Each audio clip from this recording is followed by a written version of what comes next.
Hello दोस्तों, मेरा नाम प्रियंका है और मैं एक आईटी कंपनी में जॉब करती हूँ। मैं एक बहुत ही सुंदर सी लड़की हूँ। मेरी उम्र 25 साल की है। मैं अभी तक सिंगल ही हूँ, पर कुछ दिनों से हमारी ही कंपनी में काम करने वाला रोहन मुझे पसंद करने लगा था। हम दोनों साथ में ही काम करते थे और काफी वक्त एक दूसरे के साथ बिताए थे। मुझे भी रोहन पसंद आने लगा था। वह बहुत हंसमुख था और हमेशा मजाक किया करता था। मुझे उसका साथ अच्छा लगता था। कभी कभी हम दोनों बाहर रेस्टोरेंट में भी खाने चले जाते थे। 1 साल तक साथ काम करने के बाद रोहन ने मुझे शादी के लिए प्रपोज किया और कहा, प्रियंका, मैं तुम्हें चाहने लगा हूँ। तुम बहुत खूबसूरत और हसीन हो। मेरी जिंदगी में आकर मेरी जिंदगी को संवार दो। क्या तुम मुझसे शादी करोगी? मैंने खुशी खुशी उससे शादी के लिए हाँ कर दी थी और वह रिश्ता लेकर मेरे घर पर आ गया। मेरे पूरे घर वालों को न बहुत पसंद आया था। वह बिल्कुल वैसा ही लड़का था जैसा मेरे माता पिता को चाहिए था। रोहन के घर वालों को भी मैं पसंद आ गई थी। हम दोनों के परिवारों की रजामंदी से हमारी शादी तय हो चुकी थी। शादी का मुहूर्त 20 दिन बाद का निकला था। घर पर शादी की तैयारी जोरों शोरों से चल रही थी, पर मैं अभी भी ऑफिस जा रही थी। मैंने सोचा था कि शादी के 2 दिन पहले ही छुट्टी ले लूंगी, क्योंकि प्राइवेट कंपनी में छुट्टी मिल पाना थोड़ा मुश्किल होता है। मम्मी पापा ने कहा था कि तुम तैयारियों की टेंशन मत लो, सब आराम से हो जाएगा। इसलिए मैं बिंदास थी और सारी तैयारी मेरे घर वाले ही कर रहे थे। मेरे भैया तो बात बात पर मेरा मजाक उड़ा रहे थे, पर मैं अंदर ही अंदर खुश थी कि अब मेरी जिंदगी में एक नया मोड़ आएगा। मेरे अकेलेपन भरी जिंदगी में अब मुझे प्यार मिलने वाला था और जिस चीज की जरूरत हर इंसान को होती है वह चीज भी मिलने वाली थी। अब मैं रोहन के ख्यालों में ही खोई रहती थी। रोज रात को फोन करके रोहन मेरे साथ सुहागरात की बातें करता था और मैं उन ख्यालों में डूब जाती थी। मेरे ऑफिस के लोग भी हम दोनों को लेकर मजाक किया करते थे। सब कुछ सही चल रहा था, लेकिन मेरी जिंदगी में एक नया तूफान आने के लिए इंतजार कर रहा था, जिससे मैं बिल्कुल अनजान थी। एक तरफ जहां मैं रोहन और मेरी नई जिंदगी के नए सपने देखने लगी थी, वहीं दूसरी तरफ मेरी जिंदगी में भूचाल आने को तैयार था और मुझे पता नहीं था कि वह मुझे इस तरीके से मसल कर रख देगा। एक दिन रोहन ऑफिस नहीं आया था क्योंकि उसकी तबीयत खराब थी। इसी वजह से मुझे ऑफिस में ज्यादा काम करना पड़ रहा था। काम खत्म होते होते रात के 10 बज चुके थे। मुझे घर जाने के लिए काफी लेट हो गया था। मैंने तुरंत अपना पर्स लिया और बाहर निकल गई। फिर मैं सड़क पर ऑटो का इंतजार करने लगी, लेकिन तभी मौसम खराब होने लगा और बारिश शुरू हो गई। खड़े होने के लिए कोई जगह नहीं थी, इसलिए मैं बारिश में ही भीग रही थी। इतनी रात हो जाने के कारण मुझे कोई ऑटो भी नहीं मिल पा रही थी। मैं बहुत देर तक ऑटो का इंतजार करती रही। मैं अब खड़ी खड़ी परेशान होने लगी थी। मैं बुरी तरीके से भीग चुकी थी कि तभी मेरे सामने एक बड़ी सी कार आकर खड़ी हो गई। कार की खिड़की से एक नौजवान ने कहा, गाड़ी के अंदर आ जाओ, बारिश में खड़ी रहोगी तो बीमार पड़ जाओगी। कि मैंने उसे देखा तो मैंने उसे पहचान लिया। ये मेरे ऑफिस का नहीं था, बल्कि मेरे सामने वाले ऑफिस में काम करता है। कई बार लिफ्ट में आते जाते मैंने उसे देखा है। जब भी लिफ्ट में मैं उसके साथ अकेली होती हूँ तो वह मेरी तरफ चुपके से देखता रहता है। एक बार मैं ऑफिस के बाद ऑटो का इंतजार कर रही थी कि तभी यह नौजवान मेरे पास आ गया था। उसने उस दिन भी मुझे लिफ्ट ऑफर की थी, पर तभी उधर से रोहन अपनी बाइक लेकर आ गया था और मैं उसके साथ चली गई थी। वह काफी देर तक हम दोनों का पीछा करता रहा था, पर आज तो रोहन भी नहीं है और यह लड़का मुझे फिर से लिफ्ट ऑफर कर रहा है। मैंने सोचा किसी अजनबी से लिफ्ट लेना सही नहीं रहेगा। यह सोचकर मैंने उसे मना कर दिया और कहा, थैंक यू, पर मैं ऑटो का इंतजार कर लूंगी। इतने में वह नौजवान भागता हुआ बाहर निकल आया और कहने लगा कि रात के 11 बज चुके हैं। इतनी रात को तुम्हें कहीं और ऑटो नहीं मिलेगा। मौसम बहुत खराब है और इतनी रात को किसी लड़की का ऐसे अकेले खड़े रहना भी सेफ नहीं है। तुम प्लीज मेरे साथ चलो। अब वह वहीं खड़े होकर मेरे जवाब का इंतजार करने लगा।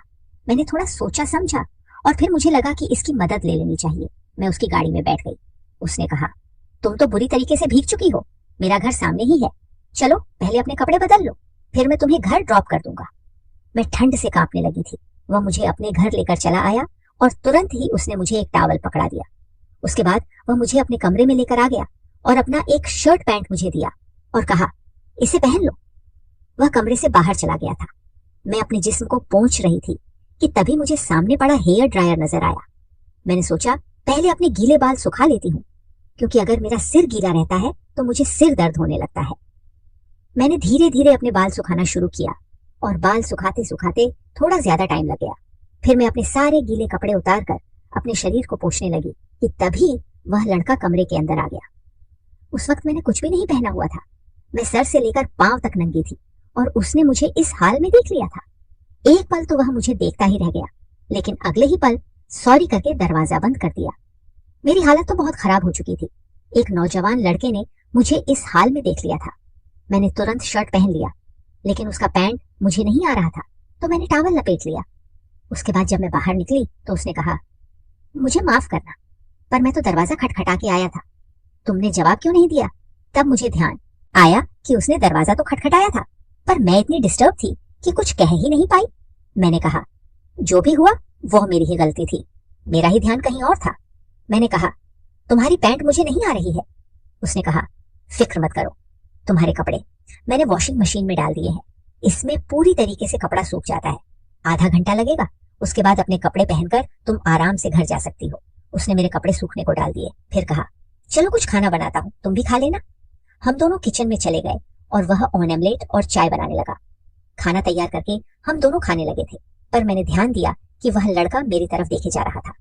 तभी मुझे ख्याल आया कि मैंने अपनी शर्ट की ऊपर वाली बटन खुली ही छोड़ दी है और वह मेरे जिस्म को देख रहा है। जैसे ही मुझे इस बात का एहसास हुआ, वह मेरे बिल्कुल करीब आ गया।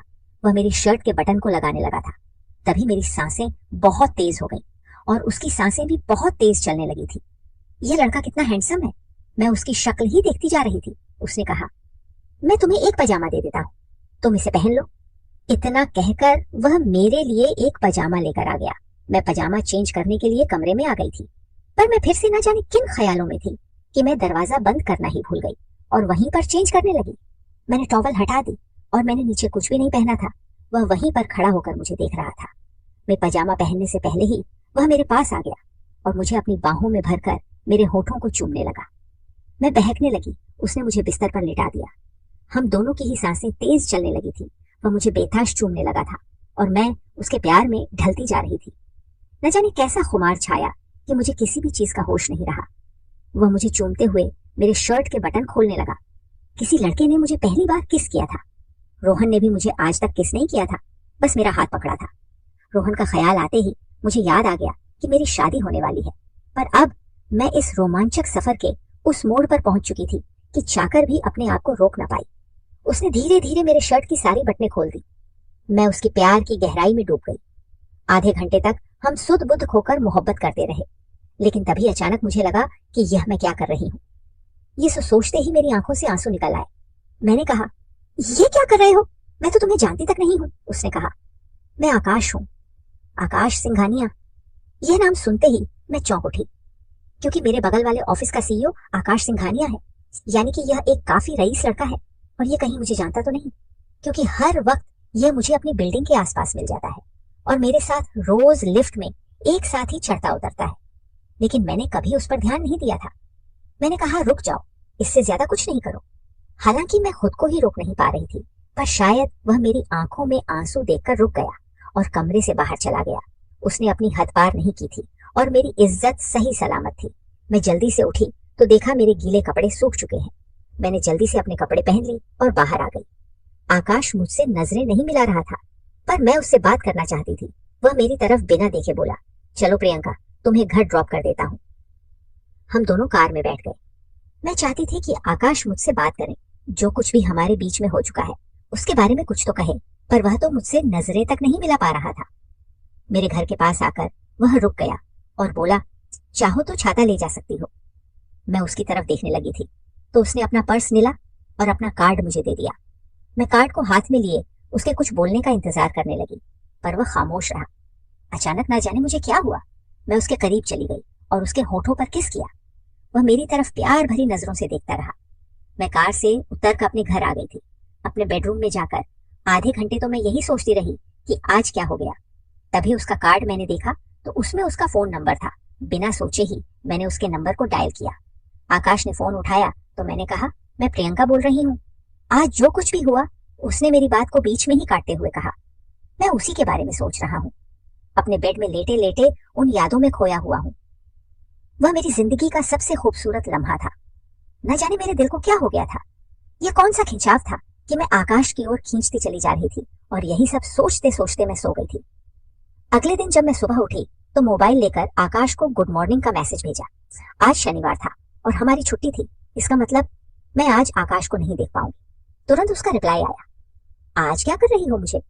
आज शादी की शॉपिंग के लिए जाना था, पर मैंने उसे लिखा कि मैं आज फ्री हूँ।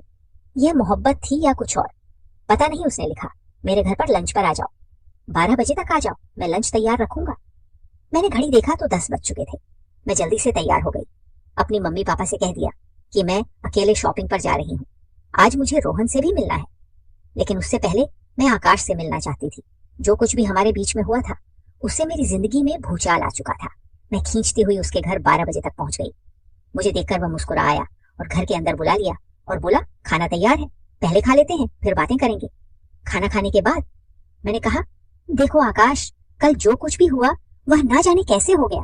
मेरी शादी तय हो चुकी है और 19 दिन के बाद मेरी शादी है। मेरी बात सुनकर उसके चेहरे पर गुस्सा साफ नजर आने लगा था, जैसे कि वह मुझे खोना नहीं चाहता। क्या वह मुझसे प्यार करता है? यह कहकर मैं वहां से जाने लगी थी कि अचानक उसने मेरा हाथ पकड़ लिया और कहा, अगर तुम्हारा इरादा बदल जाए तो मैं तुम्हारा यही इंतजार करूंगा। उसकी आंखों में मुझे अपने लिए मोहब्बत नजर आ रही थी। उसके एक स्पर्श से मेरे पूरे बदन में हलचल शुरू हो गई थी। मैं यूं कमजोर क्यों पड़ती जा रही हूँ? मैं तुरंत उसके करीब आ गई और उसे एक हक किया। वह परल मुझे बिल्कुल पागल कर रहा था। बहुत मुश्किल से उससे अलग होकर मैं बाहर निकल आई थी और रोहन के साथ फिर शॉपिंग में बिजी हो गई।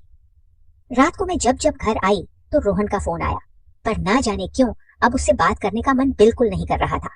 वह रोमांस जो हमारे बीच में फोन पर होता था, उसमें मुझे मन नहीं लग रहा था। मैंने कहा, रोहन, मैं बहुत थकी हुई हूँ, कल बात करते हैं।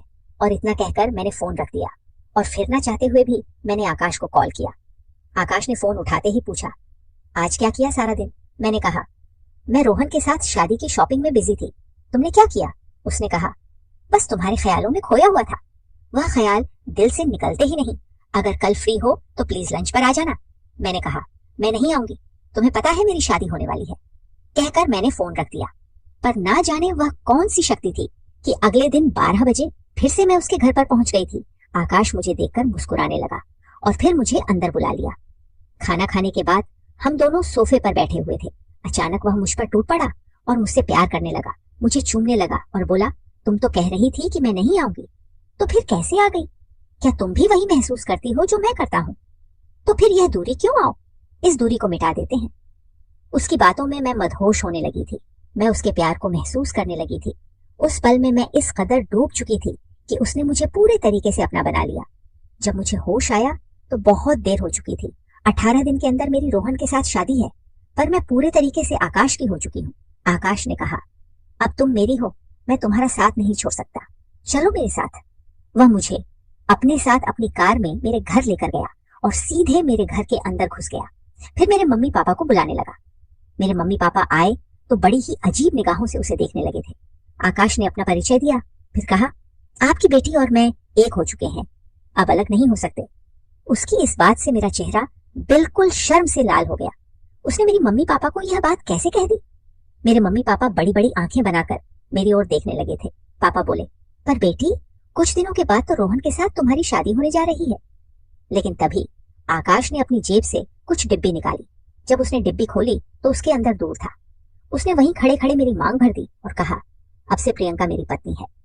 उसने मेरा हाथ थामा और मुझे लेकर अपने साथ अपने घर आ गया। फिर क्या बताओ, उस भूचाल के साथ मैं बह गई।